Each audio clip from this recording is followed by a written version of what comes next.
Good morning, everyone. Today, I would love to talk about technique. So, I don't make lots of posts about technique because, in my opinion, technique isn't very important. Let me rephrase that. I don't think technique is nearly as important as a lot of my students think it is. A lot of my students want to make sure that they're playing guitar the right way.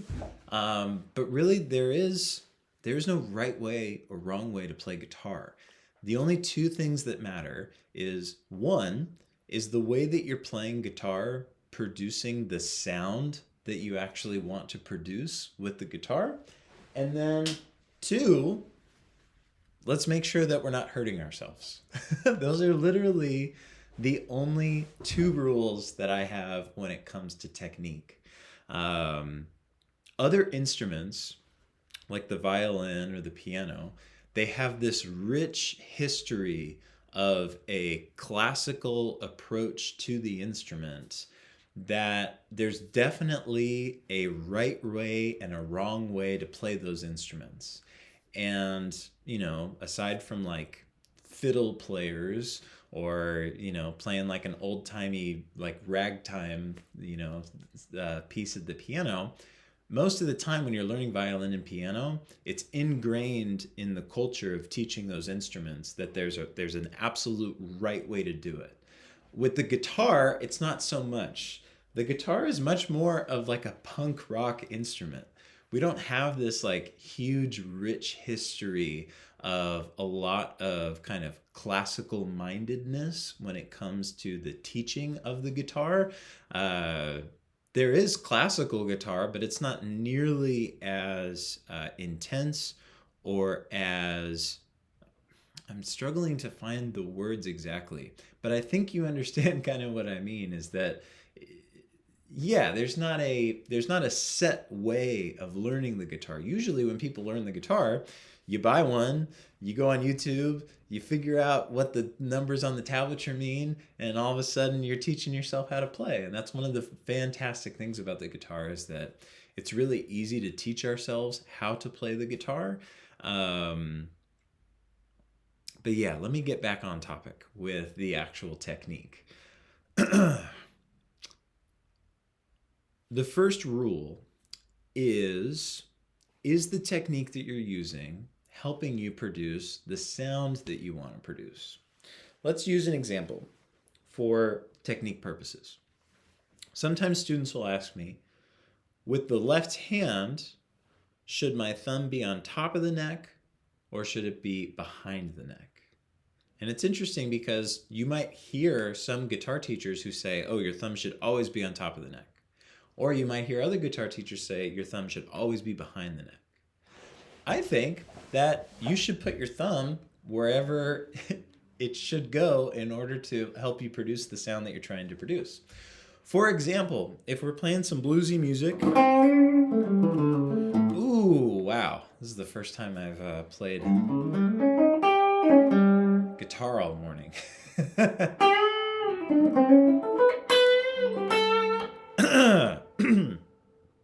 Man, I feel not limber, but anyway, let's keep going. Very often in blues, like those cute little licks I was just playing, we're gonna do some bends, right?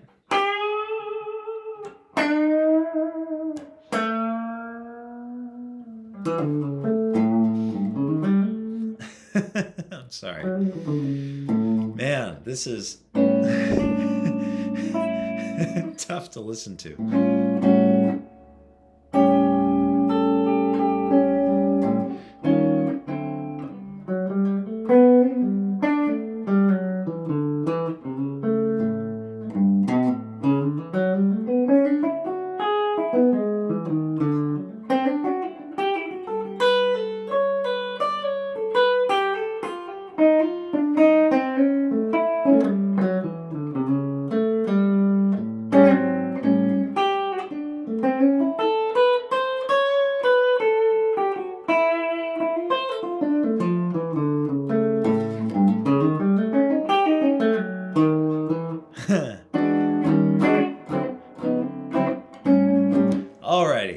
just needed to play for like a second to wake my hand up.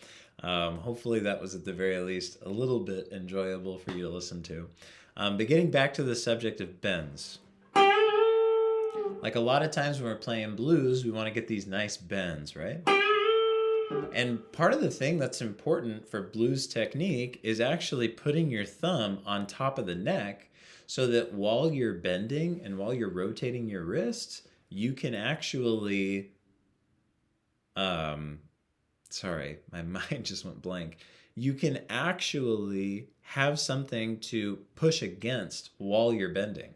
That's the force that the thumb provides while we're bending that string.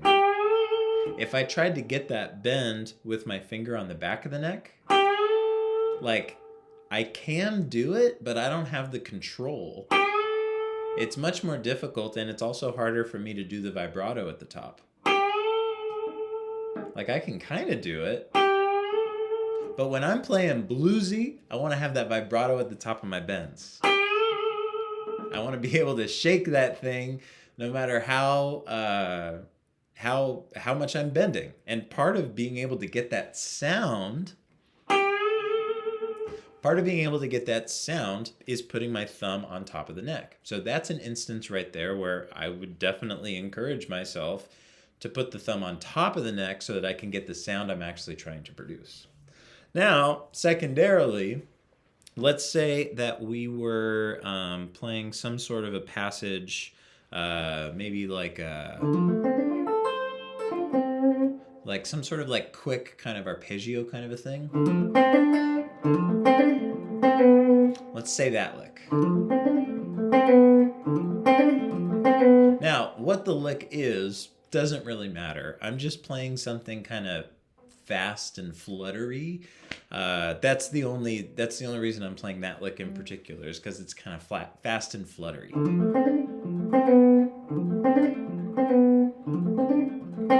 Right?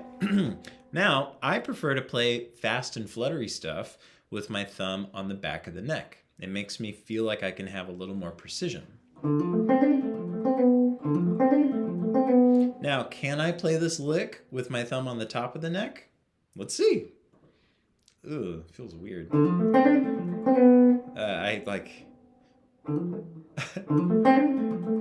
It's difficult. It's really tough for me to do that. Once I play the riff, I keep putting my thumb back. Let me try to play it slow. My arm is literally shaking. That's how uncomfortable I feel. Ugh. Yeah, I feel so constrained. Like I can do it, but it's like the likelihood that I'm going to be able to play it smoothly and with that flutter and kind of have the sound that I want to produce, the likelihood of me getting that with my thumb on top of the neck is pretty low. So that's kind of with the thumb particular. That is what I tend to do, is that when I'm doing bendy, kind of bluesy stuff, I have my thumb on the top of the neck. When I'm doing kind of more faster, fluttery, almost athletic kind of things, or if I'm changing positions on the guitar a whole lot, then my thumb will generally be on the back of the neck. So this is an instance where I'm using the sound that I'm trying to produce to determine which technique I'm using. Like, it's very much not the case where one way is the correct way to do it. It's not that your thumb is always on top of the neck. It's not that your thumb is always behind the neck. It's just, what sound are you trying to produce and what technique is going to help you actually get that sound, which is very different than what you would run into if you were taking a violin lesson or a piano lesson. Largely, violin teachers and piano teachers, they're like, this is exactly how you hold your elbow when you're playing this chord. This is exactly how you hold your wrist when you're bowing in this direction. There's all of these, like, this is the right way and this is the wrong way. With the guitar, we don't have those things with technique. It's not right or wrong. It's punk rock.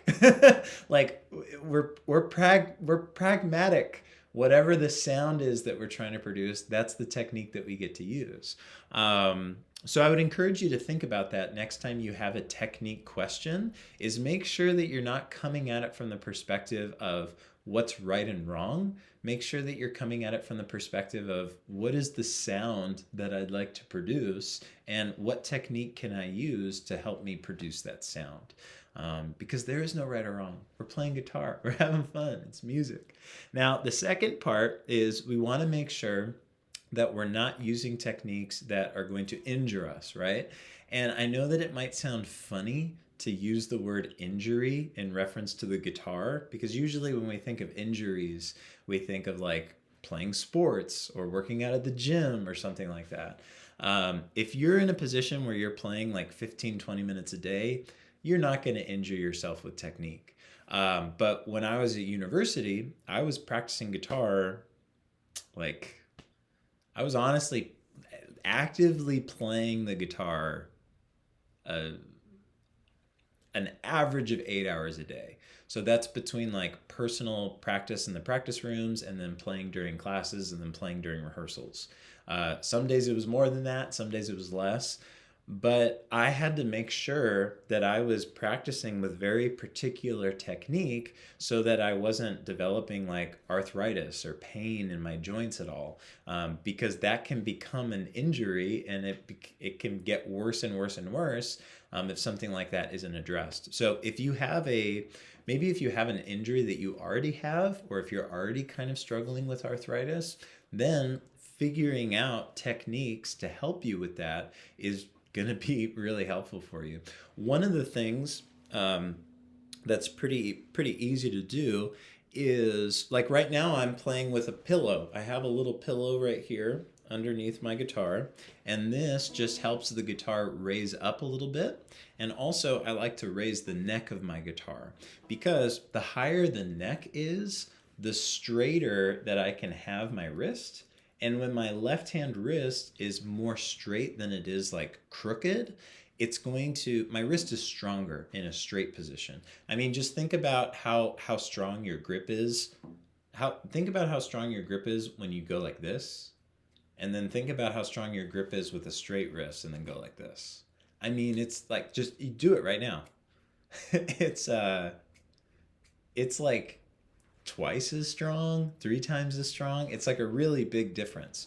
So when you have your guitar super low, or you have the neck of your guitar super low and kind of pointed down, that might look awesome at a punk rock show, which I'm all for looking awesome.